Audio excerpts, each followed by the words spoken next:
Hey guys, it's Mark from Erickson Machine. Today we're going to do a quick little video on dual cooling, single cooling, how cooling lines should be routed, or how at least I say they should be routed, what the benefits are, what to look out for. So, let's get started.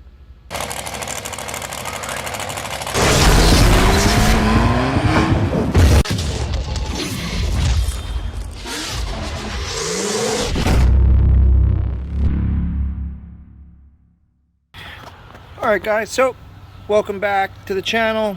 Thanks again for sticking around with us. So dual cooling on a jet ski.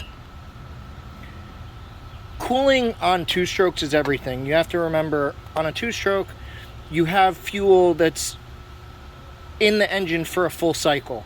So although there's only two strokes, one full rotation, the engine has fuel in it. So the cooler you can keep the engine, obviously to a point, the better. Too cold can also be an issue with cold seizing the engine, but we're not going to go that far.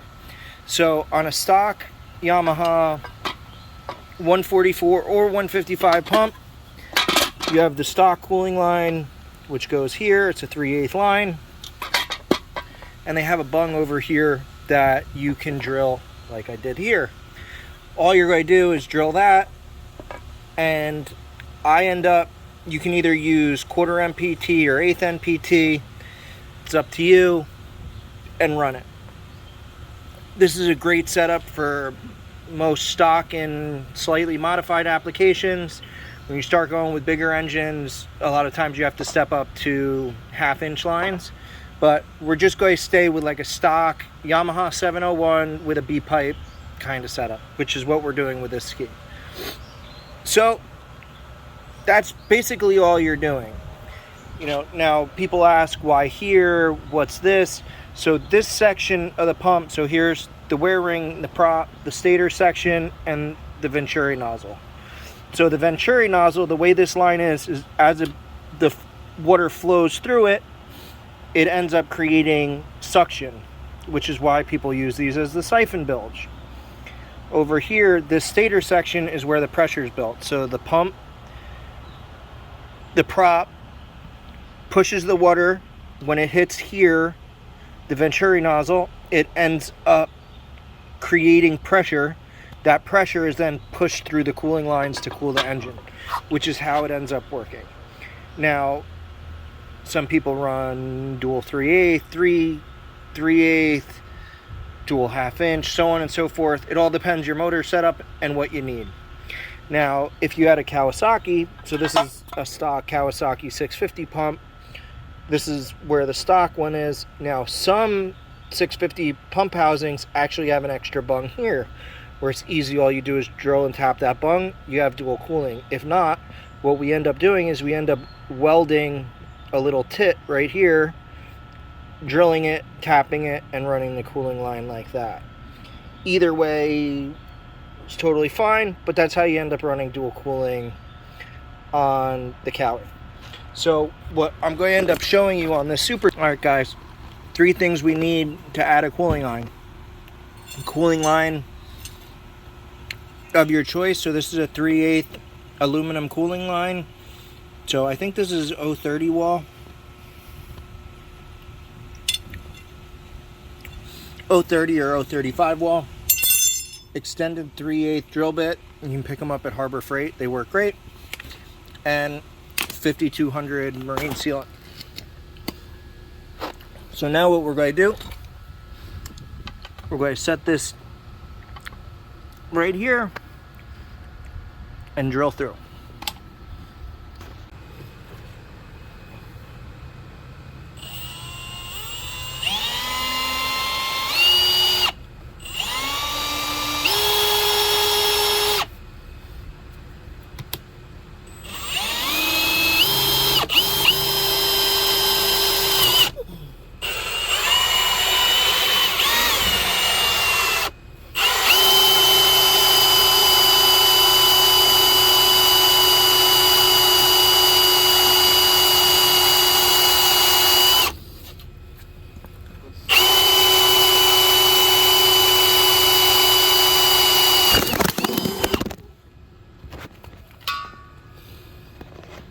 course.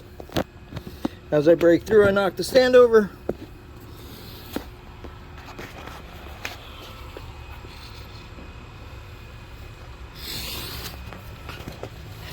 See, we are right there, which is exactly where we want it.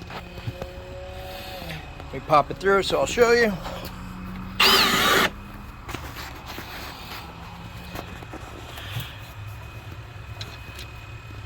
Perfect. So now all we're going to do is we're going to feed it back out, put the line in, and figure out how long we need to put the line. Just so you guys can see, so the cooling line, end up cutting 22 1/4. Yep, 22 1/4 length. Ends are all nice. So now what we're going to do is we're going to slide this in the hole, slide it a little past. We're going to put silicone across here, and we're going to slide it back through a little too far, and then put silicone on this end, and then slide it back in its place, which then it will be sealed on both.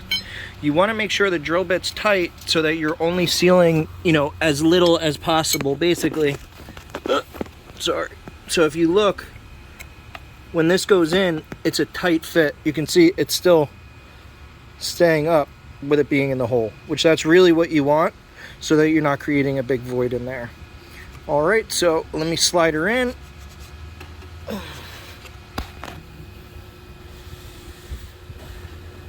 There we go, we're all in.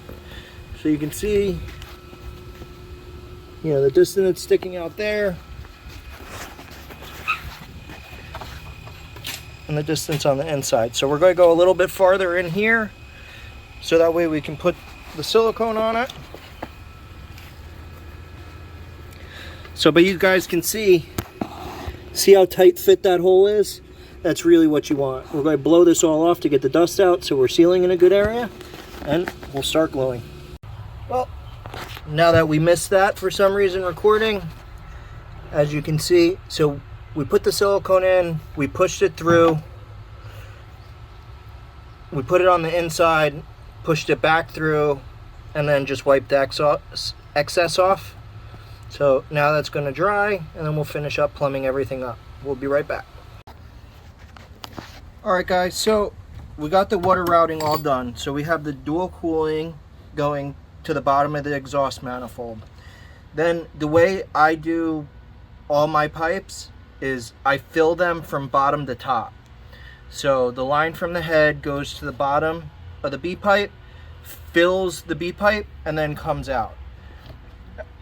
I go straight to the stinger, but there's a T, followed by a JetWorks water control valve to the stinger, and then the T goes overboard. So the pressure pushes against the valve. When there's enough pressure, it opens the valve, which fills the water box. And then our second cooling line just goes overboard. Now, if you want to do a flush kit, there's two ways you can do it. We can cut here, put a quick connect, which then reverse cools the whole engine. Another thing guys do is they make a flush kit that plug into the water bypass fittings.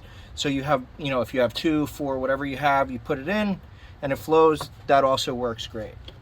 So that's the basic cooling. Now, this ADA head, which, you know, unfortunately it's filthy because we're still assembling everything. With it installed, a couple mods we do. One, you have to cut the air box to clear, so it clears the girdle or it hits. Another nice little trick is you can glue a little piece of turf in here, which I'll end up doing in a second, so it sits nicely over there. You know, this can honestly be blocked off. Either way, it doesn't really affect it, because even if you left it open, you know, water's not really going to get there when it rolls over.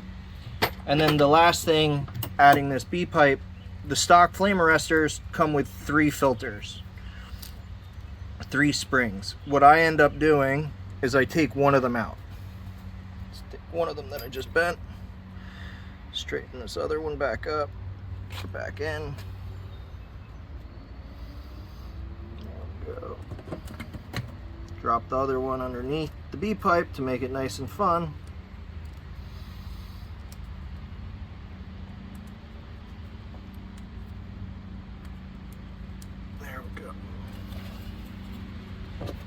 There we go. Now that I was a contortionist, to get the other one out, let's take one screen out of here.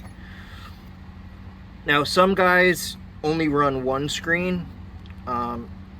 Unfortunately, I've rebuilt a whole bunch of engines from guys that only have one screen, and there's something rolling around inside the hull and it gets past the screen and they blow the engine up. So to me, two screens, I really haven't seen a huge restriction on it, and we've had good luck with it.